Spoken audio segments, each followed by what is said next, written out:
Ever feel like your brain just won't shut up? Like no matter how hard you try, the same thoughts keep looping. What if this happens? What if that goes wrong? What did they really mean when they said that? It's exhausting, right? And here's the truth. Overthinking is not only draining your peace, it's quietly stealing your confidence, your focus, even your happiness. But you're not broken. You're not weak. In fact, the smartest people often struggle with this the most. The good news? Stopping negative thoughts and overthinking isn't about forcing your brain to be quiet. It's about learning how to master the noise. And in this video, I'm going to walk you through exactly how to do it, step by step. By the end, you won't just understand why your mind gets stuck.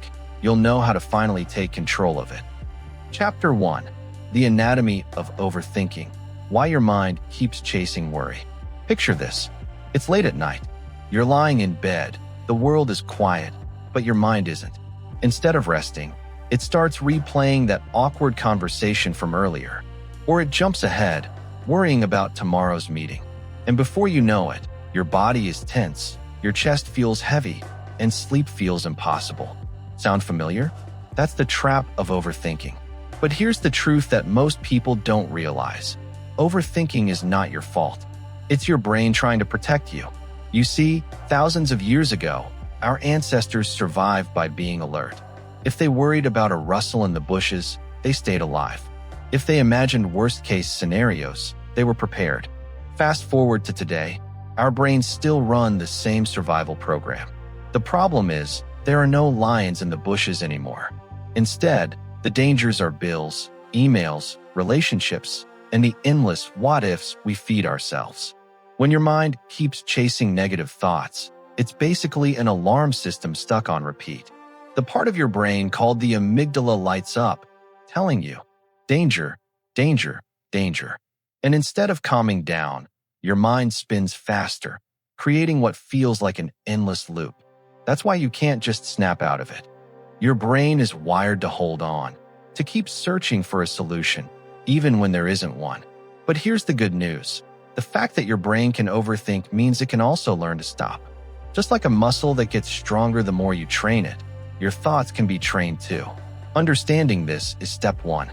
Because once you see that overthinking is just your brain's old survival habit, you stop blaming yourself. And when you stop blaming yourself, you finally open the door to change. And trust me, this change is possible. Imagine being able to notice a thought and let it pass, instead of drowning in it. Imagine going to bed and actually resting, without fighting the noise in your head. That's what we're building together in this series. So stay with me, because what's coming next will show you how to break free from that mental loop once and for all. And hey, if this already feels like the message you needed today, then make sure you hit that like button and subscribe. Not just so you don't miss what's next, but so you can keep building the stronger, calmer mind you deserve. Chapter 2. Catch and name it. Spotting triggers, patterns, and cognitive distortions. It starts with one small thought. Maybe a text you didn't get back. Maybe a comment at work. One tiny spark, and suddenly your head is a wildfire of what-ifs. Sound familiar? Good, because that tiny thought is exactly where we begin. Meet Maya. She's smart, kind, and exacting. One evening, she sees her friend read her message and not reply. In her head, the story writes itself. She's mad. She hates me. I must have ruined everything. Her chest tightens. She replays past conversations. She imagines the worst. 2 hours later, she's exhausted and alone with a pile of made-up facts. That's overthinking. Small trigger, quick story, full-blown loop. Here's the thing. Those stories feel true. They feel urgent. They grab your attention like a flashing alarm. But most of the time, they're just a habit. A pattern your brain learned to keep you safe. The skill we need isn't to stop thinking. It's to see the pattern, name it, and choose a better response. So let's learn how to do that. This chapter is simple. It's practical. Think of it as a tiny toolkit you can use the moment your mind begins to race. First, notice the trigger. Pay attention to the little signals your body gives you. A quick breath, a tight jaw, hands that fidget. Those are your markers. When you feel them, pause. Just one breath. That pause is powerful. It interrupts the automatic drift into story. Second, name the thought out loud or in your head. Say, I'm having the thought that, then finish the sentence. Not as truth, just as a thought. Example, I'm having the thought that she's ignoring me because she's mad. That simple label moves the idea from a fact to a mental event. It separates you from the story. Third, spot the common traps your mind loves to fall into. Give them simple names. 1. Catastrophizing, turning small problems into disasters. 2. Mind reading, assuming you know what others think. 3. Fortune telling, predicting the worst without proof. 4. Black and white thinking, everything is all good or all bad. When you name the trap out loud, that's catastrophizing. Your brain loses some of its power. You can see the trick it's playing. Fourth, ask one quiet question. What evidence do I actually have? Keep it short. 2 facts max. Most overthinking is built on 0 or 1 real fact and a dozen guesses. Force your mind to ground itself. If evidence is thin, treat the thought like a weather report. Cloudy, not catastrophic. Fifth, choose your next move. You have 2 healthy options: act or let go. If the thought points to something you can fix, take a small step right away. Send the message, ask the question, make the call. If it's not actionable, decide to let it pass. You can set a timer. Give this worry 5 minutes later today. That's a skill called worry scheduling. It's not ignoring. It's smart timing. Back to Maya. She tried this. The next time her stomach tightened over a text, she paused. She said quietly, I'm having the thought that she's mad. She noticed the pattern, mind reading. She checked facts. The last few texts were normal. She texted, hey, you good? Simple. No drama. The dark story faded. She slept. Here's a tiny practice to try right now. Think of one small worry that popped into your head today. Pause. Breathe once. Say out loud, I'm having the thought that, finish it. Then name which trap it is. Finally, ask, do I have 2 facts that prove this? If not, tell the thought, thanks, I see you. Not now. Do this a few times over the next week. It will feel awkward at first. That's fine. New skills always do. Each time you label a thought, you shrink its power. Each pause you take is a small victory. Over time, those tiny wins add up into real calm. If this hit home, do something small for me. Tap the like button and subscribe. It helps more people find this, people who need to learn how to stop the loop. And drop a comment below with one thought you caught today. I read them. We're building this calm, step by step, together. Next chapter, we'll learn how to stop the spiral in real time. Fast tools you can use when your mind goes turbo. Don't miss it. Chapter 3, Interrupt the Spiral.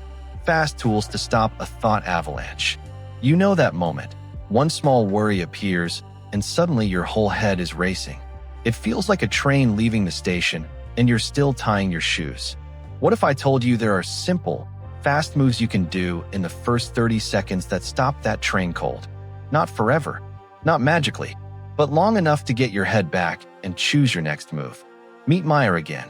She's on the bus, scrolling, and sees a message she doesn't like. Her heart speeds up. Her chest tightens. The mind starts building a story.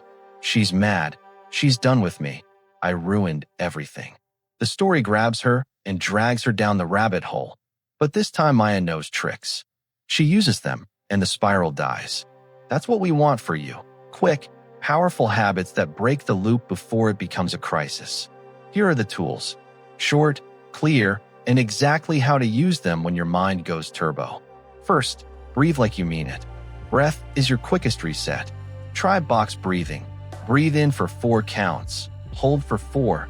Breathe out for 4. Hold for 4. Do it twice. Or just breathe into your belly. Long inhale, slow exhale. When you change your breath, your body gets the signal that you're safe. Panic drops a notch. Your brain reboots. Second, ground yourself with the 5 senses trick. Look for 5 things you can see. Name for you can touch. Listen for 3 things you can hear. Notice 2 you can smell. Find 1 thing you can taste. Say them out loud if you can. It sounds simple because it is simple, and simple works. It brings you back to the present, away from future made-up disasters. Third, name the game. Say, I'm having the thought that, or that's anxiety. When you label a feeling, it loses its power. Your brain sees it as an event, not the whole truth. Try it right now with any small worry. I'm having the thought that I failed. That tiny naming move is more calming than you expect. Fourth, do one tiny physical action. Stand up, walk to the window, splash water on your face, send a short message. Are we okay? Physical movement flips the switch in your brain. It forces thinking to slow down because your body changed first. 5 steps. A short walk. A small action is often all you need to clear the fog. Fifth, press pause with the movie frame trick. Imagine your thought as a scene in a film. Freeze it. Zoom out. Say, this is just a scene. If the thought is a song, lower the volume. If it's a picture, move it to the back of the room. This gives your brain space to breathe, to look at the thought instead of being swept away by it. Sixth, choose a tiny next step. Act or file it. If the thought points to something you can fix, take one small action right now. 1 sentence, 1 call, 1 question. If not, write it down and schedule 10 minutes to worry about it later. This is called worry scheduling. It's not ignoring. It's telling your mind, I'll handle you at 4 p.m. That promise calms urgent panic. 7th, use a phrase that helps you switch. Try, not now. Or, thanks, brain. I see you. It sounds small, but it's polite and firm. Your mind will test you. Keep saying it. It works because it's a boundary for your thoughts. Back to Maya. She felt the story building on the bus. She took one slow belly breath. She named the thought. I'm worrying I made her mad. She stood, walked to the front of the bus, and texted a short, calm message. Hey, you good? She gave herself permission to check facts and then let the rest go. The loop stopped. She slept that night. These tools are not magic spells. They are tiny, repeatable moves. Use 1 or 2 and practice them until they feel natural. The power is in doing them early, before the thought becomes a full storm. Quick practice right now. Take one slow belly breath. Name a thought you had today out loud. Do one small physical move. Stand, stretch, or walk. That's it. You just interrupted the spiral. If this helped, do something small for me, like the video and subscribe. It tells me you want more of this and helps others find it. Drop a comment with which tool you'll try first. I read them all and I'll cheer you on. Next up, we're going deeper. Simple cognitive tools that help you reframe the story, not just stop it. Don't miss it. Chapter 4. Reframe and relabel. CBT techniques that change your story. Your mind just wrote a scene where everything goes wrong, and now you're starring in it. That's the thing about thoughts. They act like facts until you rewrite the script. Meet Maya again. She wakes up replaying a message she didn't get back. Her mind says, she hates me. I ruined it. Her stomach ties into knots. Her day shrinks. But Maya learned a trick. The story in her head is not the only story. She can choose a different line. This chapter is about simple, real moves you can use to change the story your mind keeps telling. These are not pep talks. They are practical steps from cognitive therapy that work in real life. I'll give you 4 clean tools, short and usable the moment your mind goes loud. Keep them close like pocket tools. Tool 1. Catch, check, change. Catch the thought. Notice it. Say it out loud. I'm thinking I ruined it. Check the facts. List 1 or 2 pieces of real evidence. Ask, what do I know for sure? Change to a balanced thought. Make a calmer, truer sentence. Example, she didn't reply yet. That doesn't mean she hates me. This is the backbone of changing your inner script. It moves you from drama to reality. Tool 2, the friend test. Ask, what would I say to my friend? Most people are kinder to others than to themselves. If a friend told you the same story, you'd notice missing facts. You'd say something reasonable. Give yourself that same kindness. Try this. If my friend was sure she hated them, I'd ask for proof. I'd remind them of good things. Say that to yourself. Tool 3. Decatastrophize with the so what? How to cope. Method. Ask, what's the worst that could happen? Say it out loud. Then ask, if that happened, could I survive it? How would I cope? You'll usually find the answer is yes. Awkward but okay. Breaking a giant imagined disaster into small, fixable steps makes it less scary. Tool 4. Reframe with alternative explanations. Your brain loves one-story answers. Give it more. If someone didn't reply, maybe they were busy, distracted, or forgot. Test out 2 other explanations out loud.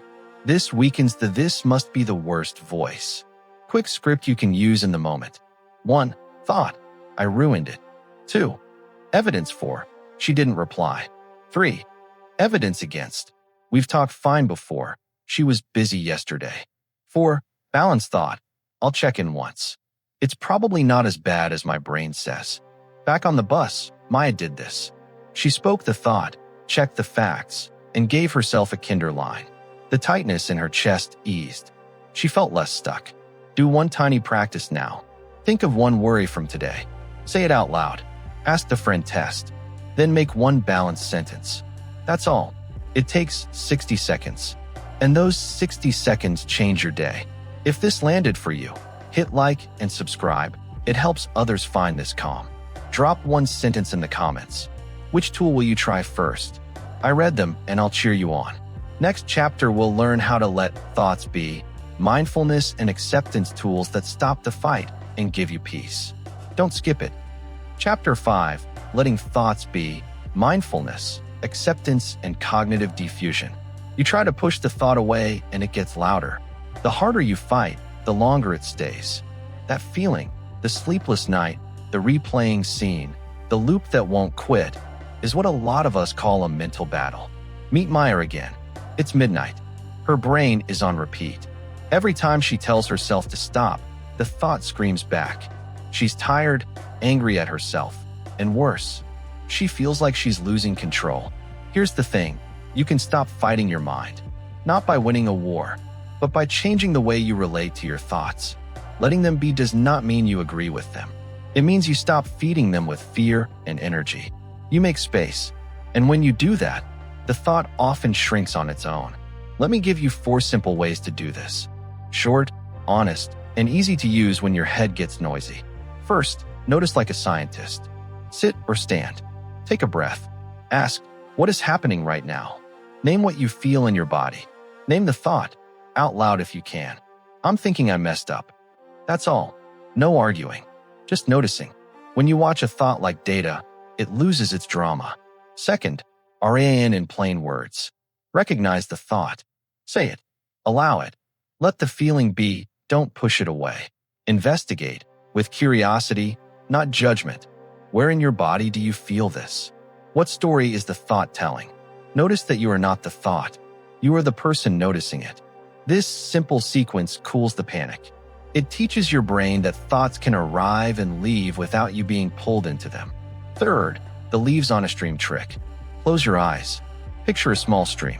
Imagine each thought as a leaf floating by. Watch it drift. Don't grab it. Don't stomp it. Let it pass.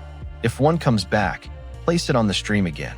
This little image trains your brain to let thoughts move through you, instead of holding on to them.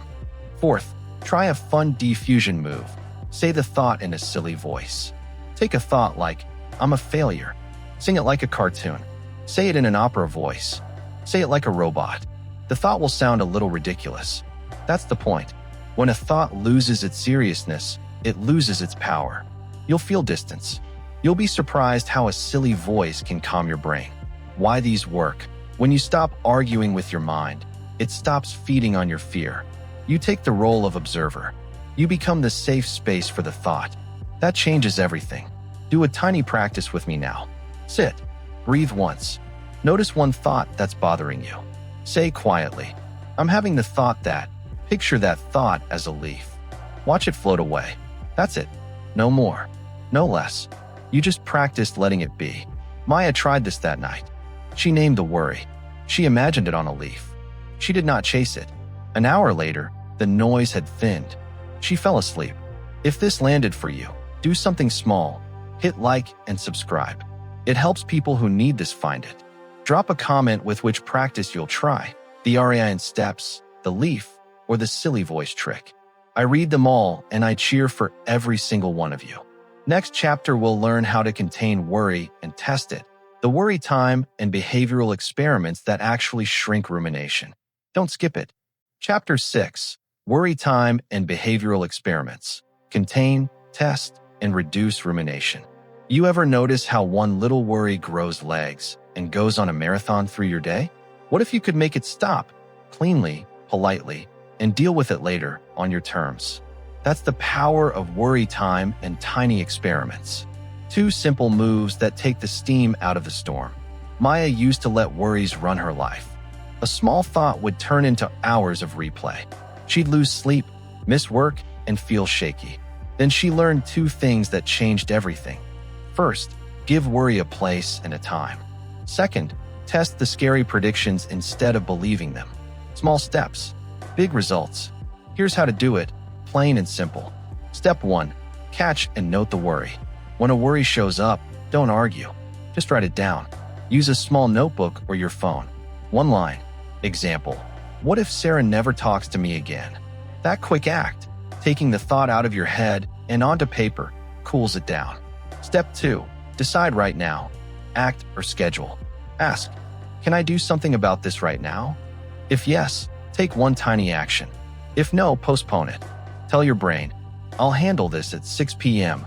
That promise is a mental seatbelt. It stops the worry from hijacking your whole day. Step 3, set a worry time. Pick a short block every day, 10 or 15 minutes. Put it in your calendar. During that time you can worry, write, plan, or feel scared. But outside that time, you keep your worries on the paper. This trains your mind to wait. Over days, it learns there's a place for this. Not now, not everywhere. Step 4, run a tiny behavioral experiment. Pick 1 worry from your notebook. Turn it into a testable prediction. Example, if I ask Sarah if she's upset, she'll yell at me. Now design a tiny experiment. Send a calm message like, hey, you good? Or ask 1 simple question. Wait for real evidence. Most of the time, the outcome is not as bad as the prediction. That's powerful. You collect facts. You update your belief. Here's the quick experiment formula. Prediction, small test, observe, update. Keep the test tiny. The goal is information, not drama. A few examples. Worry, I'll bomb the meeting. Experiment, prepare 1 bullet point and ask 1 question. See what happens. Don't worry, they ignored my message because they hate me. Experiment, send a short, friendly check-in. Observe, worry, my cough means something terrible. Experiment, book a doctor's check or call a nurse line. Get facts. Step 5, close the session. When worry time ends, do a small ritual. Fold the paper. Put the notebook away. Say, done for now. Physically closing the session helps your brain respect the boundary. Do this for a week. Start with 10 minutes. Use a timer. Each time you postpone and return, you build control. Each experiment gives you real evidence. Over time, rumination shrinks. If your worries feel crushing or stop you from living, please consider talking to a therapist. This method helps most people, but some worries need a professional hand. If that helped, do something small. Tap like and subscribe. It means more people can find this and learn to take back their days. Drop a comment with 1 tiny experiment you'll try this week. I'll read them and cheer you on. Next up, we calm the body so the mind follows. Don't miss Chapter 7, simple breath and movement tools that quiet the nervous system fast. Chapter 7, calm the body, calm the mind, sleep, breath, movement, and nervous system tools. Have you ever noticed your mind screams louder when your body is tense? That's not an accident. Your body and mind are a team. When the body calms, the mind follows. Today we learn the quick, gentle tools that shut the alarm down so your thoughts stop dragging you around. Maya had a day where every little thing felt heavy. Her chest was tight, her shoulders hurt, and her thoughts raced like a storm. She tried to reason with her head, and it got worse. Then she tried something different. She changed her body first. 5 slow breaths, a short walk, a tiny stretch. The storm didn't vanish, but it lost its teeth. She slept that night. That's what these tools do. They don't fix everything, but they buy you space and peace. Here's how to use them, plain and simple. First, breathe into your belly. Place 1 hand on your belly and 1 on your chest. Breathe in slowly through your nose for 4 counts. Feel your belly rise. Breathe out longer for 6 counts. feel your belly fall. Do this 5 times. A longer exhale tells your body, slow down. It's the fastest trick to lower the panic dial. Second, a quick body scan. Close your eyes. Start at your feet and notice any tightness. Move your attention up through your legs, hips, belly, chest, shoulders, neck, jaw. For each part, say quietly, soften. You don't need to change anything. Just notice and invite release. 5 deep scans across the body will calm the noise. Third, progressive muscle release, fast version. Tense one muscle group for 3 seconds, then relax.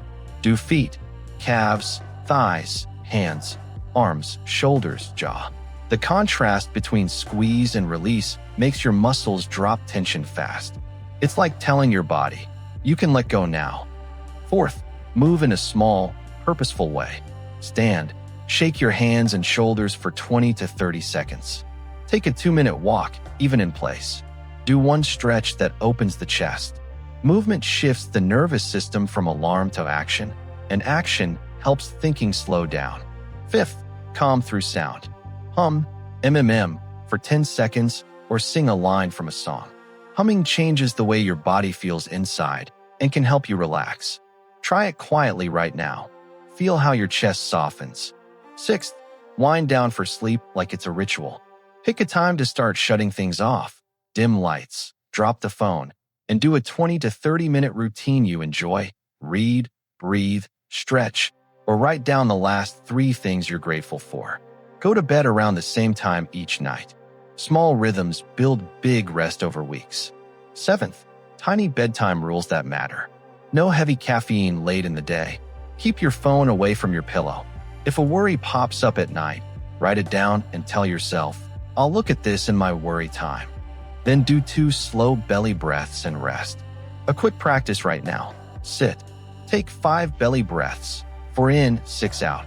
Shake your hands for 20 seconds. Close your eyes and scan 1 slow time from feet to head saying soften. That's 1 complete reset. It's short, but it works. If this helped you even a little, please hit like and subscribe. It really helps others find this calm. Drop a comment with which body trick you'll try tonight. I read every one and I'll cheer you on. Next, we cut the noise, real boundaries, a digital diet, and small life changes that stop outside triggers from hijacking your mind. Don't miss it. Chapter 8, Cut the Noise, Boundaries, Digital Diets, and Reducing External Triggers. You know that feeling. You pick up your phone for one thing and 40 minutes later you're halfway down a drama rabbit hole. 1 alert, 1 image, 1 headline, and your mind is off chasing ghosts. That's not your weakness.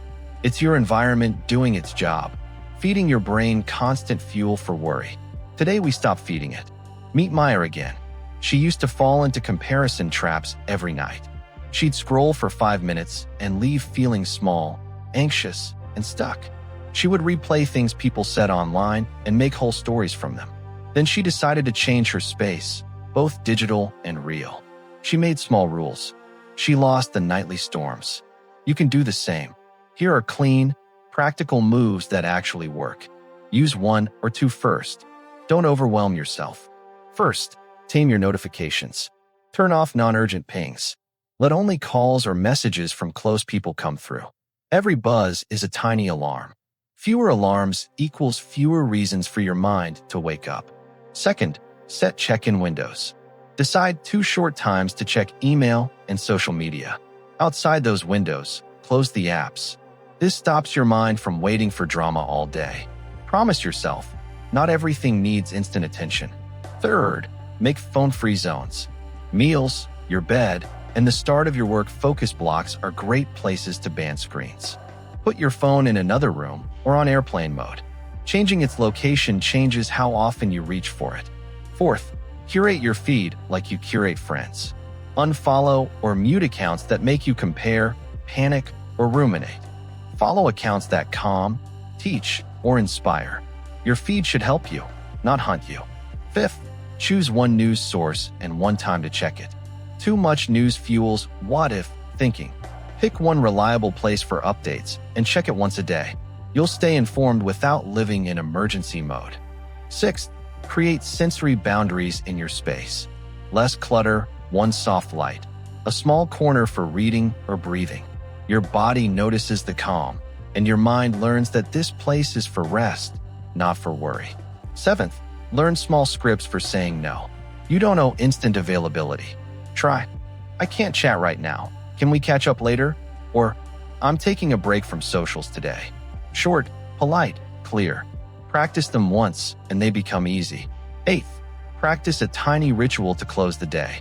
Turn off screens 30 to 60 minutes before bed. Do one calming thing. Read, breathe, or write one line in a gratitude notebook. Simple rituals tell your brain the day is over. Why these work? Your brain reacts to cues. When you remove the cues, pings, headlines, a cluttered desk, it gets fewer reasons to launch into worry. Less fuel, less fire. Try one thing right now. Pick the single app that causes you the most trouble and mute its notifications for the rest of the day. That tiny action will feel like space. It will feel like control. If this helped you, please do something small. Tap like and subscribe. It's a tiny way to keep building calm for more people. Drop a comment with the one boundary you'll try today. I read every reply, and I'll cheer you on. Next chapter will build your inner coach. How self-compassion and tiny habits make you stronger than the worry voice. Don't miss it. Chapter 9, strengthen your inner coach. Self-compassion, habit design, and daily practices. You know that voice that criticizes every little move? What if you could train a kinder, smarter voice to run the show instead? Not fake cheerleading. A real inner coach that helps you calm down, choose better, and keep going. Maya used to let that harsh voice take the mic. One mistake, and she'd replay it for days. She'd say things like, "You always mess up," and then believe it. That voice made small problems feel huge. Then she tried something different. She started coaching herself the way a good friend would, with curiosity, clarity, and tiny steps. And bit by bit, her day changed. Here's how to build that inner coach. Short, practical moves you can start using right now. First, the 3-line compassion script. When you hear the mean voice, stop and say, slowly, "This is hard right now. I'm here for myself. I'll try one small next step." Say it out loud or in your head. Simple words. They tell your brain you're safe and that you won't be ruled by panic. Second, practice one kind question.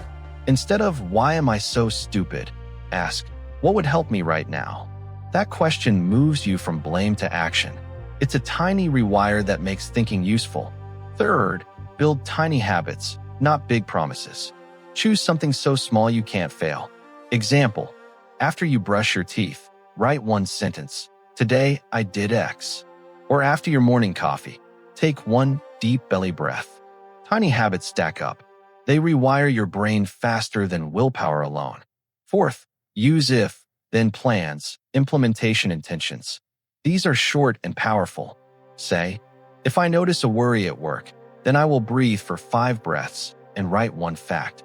The brain loves rules it can follow. This turns panic into a simple routine. Fifth, celebrate tiny wins.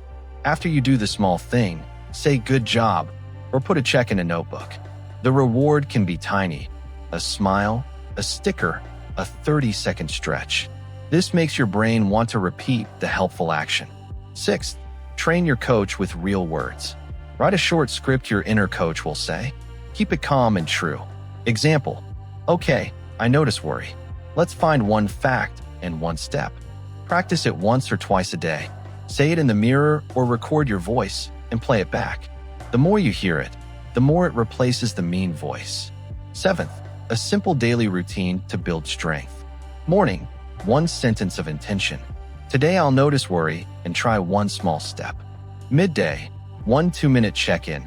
Breathe and list one thing that's going well. Evening, one sentence of reflection, one win, one lesson.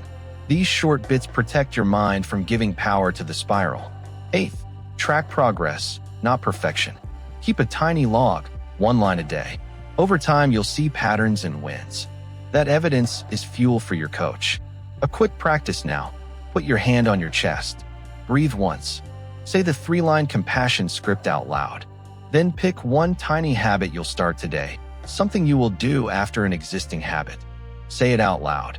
After I make tea, I will take 5 belly breaths. That's your plan. Small, real, doable. Maya started with one line in a notebook each morning. She practiced the compassion script when worry hit. After 2 weeks, the mean voice had less power. Her inner coach was louder. Her day got easier. If this helped, do something sweet. Hit like and subscribe. Share this with one friend who overthinks. Drop a comment with the one tiny habit you'll start. I read every comment and I'll cheer you on. Next chapter is the plan, a 30-day step-by-step path that pulls these tools together. If you want a real reset, don't miss it.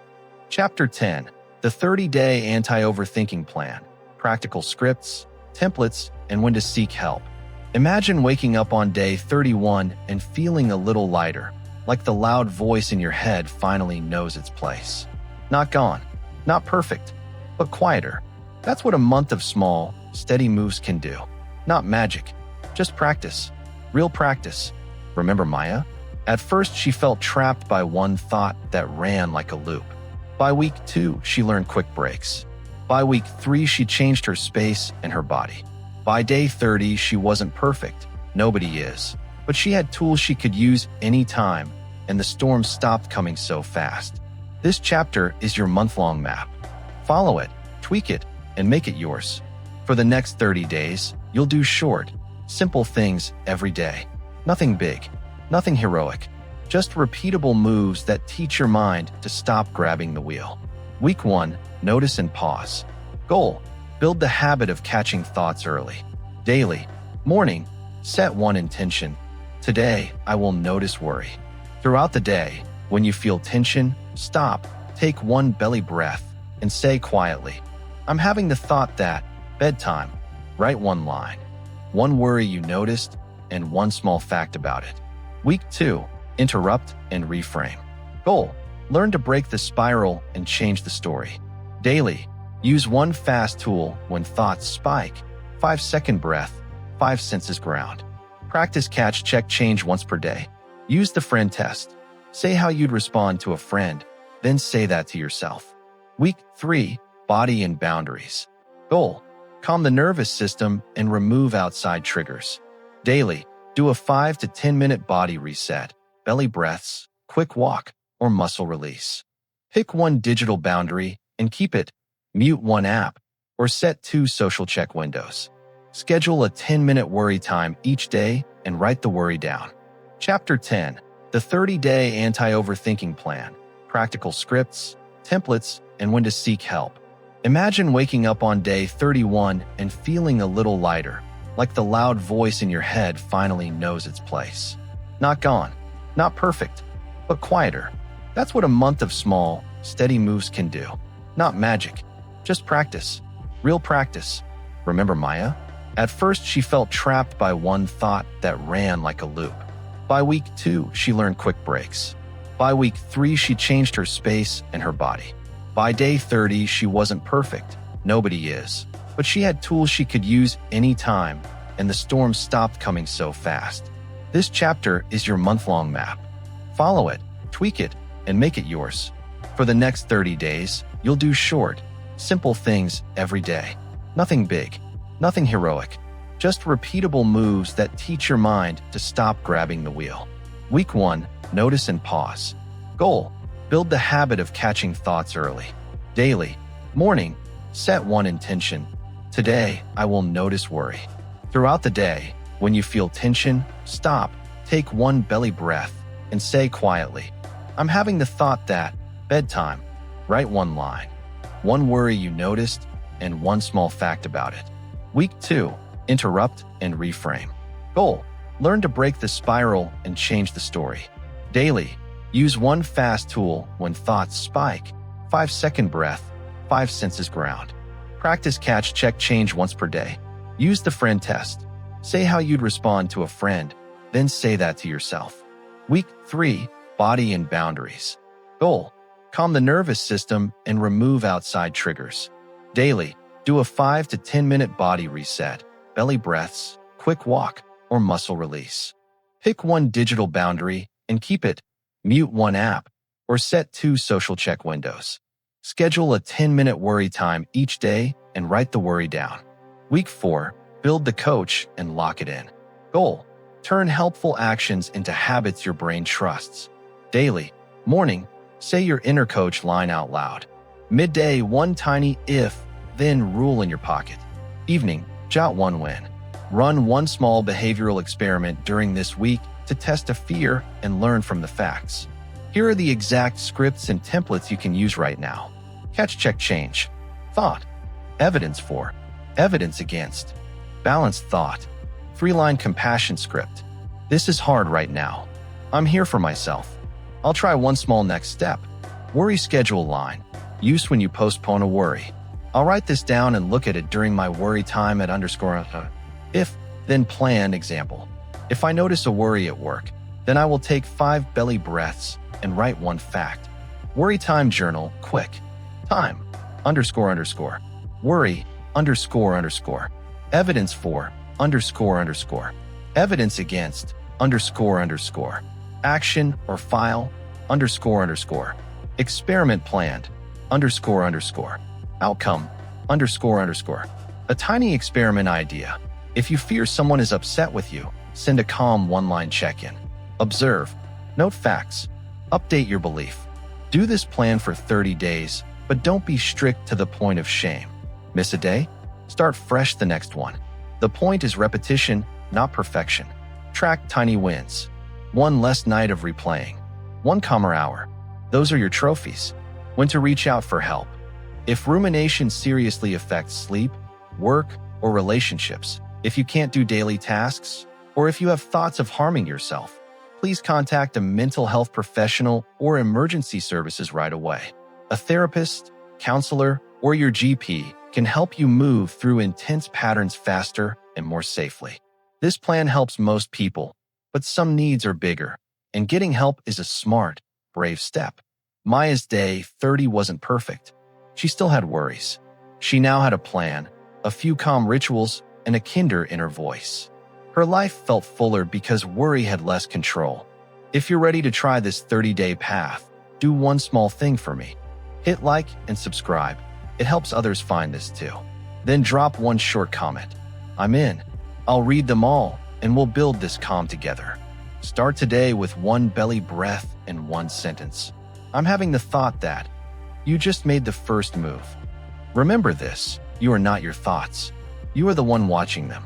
And the moment you learn to step back, to breathe, to choose a kinder voice, you take your power back. Overthinking doesn't have to run your life. Peace isn't some faraway dream. It's a choice you can practice today. If this video gave you even one spark of hope, please like, share, and subscribe. Because the more of us who learn to quiet the storm inside, the stronger we all become together. You've got this, and you're not alone.